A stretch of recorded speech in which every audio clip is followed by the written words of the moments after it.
been a couple weeks since I've been able to make any real headway on this since I poured the bond beam.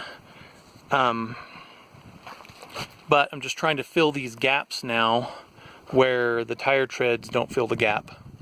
And even where they do, there's some kind of bigger holes, and I'm going to try to just make it as flat as possible before I finish with the final layer. And so I started right here, and this is just leftover. This is just laying out on the property. I just found this from projects. But actually this is working pretty good. I can get a couple fingers through it. I don't know exactly what the size this is, but it's holding the little rocks, the little chunks, but also holding the big chunks. So I think this is a good size. I was just going to use chicken wire, but chicken wire tends to flex a lot, and this gives it some rigidity. So as far as fastening goes, I started with these little roofing nails. And they do have this like serration on them, which does give them a lot of bite in the tire, but it's very difficult unless the tire, like this one's super hard and super compressed. It would be easy to drive it into that. This one, where it's all spongy, it bounces so much it's really hard to drive them in. And of course these are plastic, and you can see, well, one of them broke there. And they just, I don't know. And then when the wire shifts a little bit, they shift. So what I ended up doing was just using some old junk drywall screws in my old screw box, and then some washers. And that's pretty solid. I'd like a little bit bigger washer so that there wasn't a chance of it slipping out. But maybe I'll bend these in around these while I use these littler ones up. But I do want to get some bigger ones. They're a few bucks a box, so I'm not too worried about spending $10 on washers if it gives it nice stability.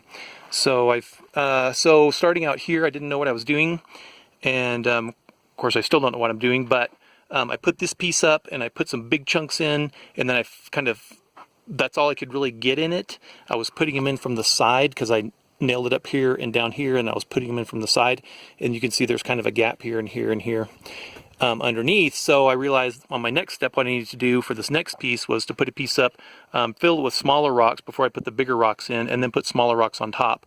Well, you can see I already nailed this in, and I didn't get my little rocks on the top here like I would have liked to have. So I learned again. So what I did was I screwed this piece along here. There's 3 pieces there. Went ahead and screwed it here, but left this open up here, and so I could pour rocks in from this side. And in this narrower area where it's narrower and then it tapers out and gets bigger, I just filled it with rocks until I kind of made a layer of them right here, of these little small gravelly ones. Looks kind of like that stuff in there. And then I was able to put bigger ones on top. And then if I need to, I have some 8-inch drywall screws or 10-inchers. I can put one through here. If I feel like it's flexing too much or bending too much, I can put one through here and catch one of the tires back there. Okay, which I might do anyway. So this seems to be more consistent thermal mass. Obviously there's some air pockets, but I'm not too worried about. This is not the primary thermal mass, okay? This is just filler. These tires are the primary thermal mass. So the heat's got to get to them, obviously, but it's better than having a bunch of air pockets here, and just a metal lath over was my plan, and then just plaster over that. But that isn't gonna give the outside wall any contact with the tires on the inside here. This will at least give it some contact. It's not ideal, but it's using some waste that I wanted to use, and I think I'll still get my thermal mass effect because I'll still have a lot of these tires exposed here, and these rocks will hold the heat as well. So, all right, more to come. All right, got 4 holes dug.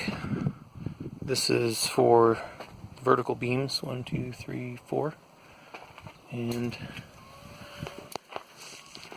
they're all about 30 inches. Not 36, it's never going to freeze in here, so.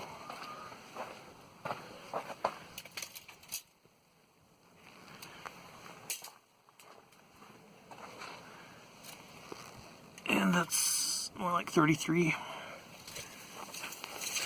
There's a rock in there, and each one to support the beams and allow cement to go down underneath it.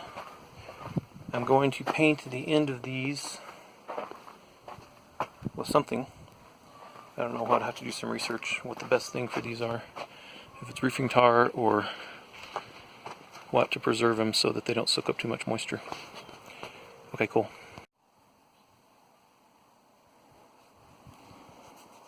So got all the posts treated. All 4 holes are 30 inches deep, and I treated up to about 36 inches on all the poles. 1, 2, 3, 4 with this stuff right here. 4 above or below ground. I don't know if this is the best stuff to use, but it is for regular wood, non-treated wood, so hopefully it'll do the job for me. I'm also gonna bevel the concrete edge around up to the wood so that if any water does fall on that, it'll drain away, and then I'm going to seal around the wood, the top edge of the wood where the wood meets the concrete, with silicone so that water doesn't go down beside the wood. This will be kind of humid, so I'll probably will end up treating these with linseed oil or something, the rest of the beams.